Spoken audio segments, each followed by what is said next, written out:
Everybody loves fireworks. The lights, the colors, and of course, the big boom. But the history of fireworks isn't all hugs and celebrations.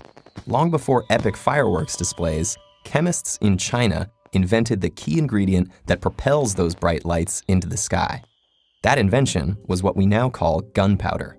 Our story begins back in ancient China in the mid-9th century, where early Chinese alchemists were trying to create a potion for immortality. Instead, what they created was a flammable powder that burned down many of their homes. They quickly realized that this black powder, which they called fire medicine, was precisely the opposite of something that would make you live forever. In these early days, the Chinese hadn't yet figured out how to make the powder explode.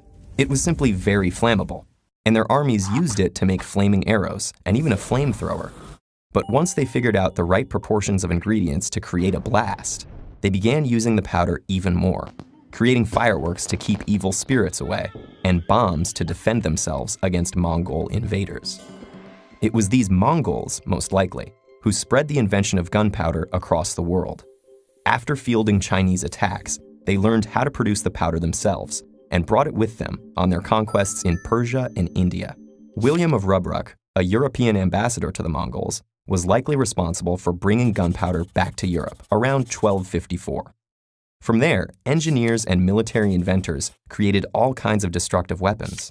From bombs to guns to cannons, gunpowder left its mark on the world in some pretty terrible ways, in contrast to the beautiful marks it can leave in the air.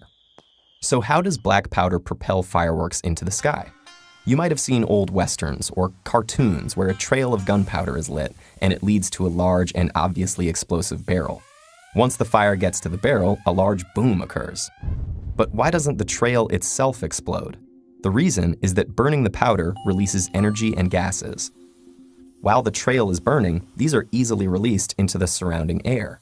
But when the gunpowder is contained within the barrel, the energy and gases cannot easily escape and build up until, boom. Firework canisters provide a single upward-facing outlet to channel this explosive energy. The wick ignites the gunpowder, and the energy takes the easiest exit from the canister, launching the firework high into the sky. The flame then makes its way through the fireworks encasing, and the same reaction occurs high above our heads. So while the Chinese alchemists never found the compound for eternal life, they did find something that would go on to shape all of civilization, something that has caused many tragic moments in human history, and yet still gives us hope when we look up in celebration at the colorful night sky.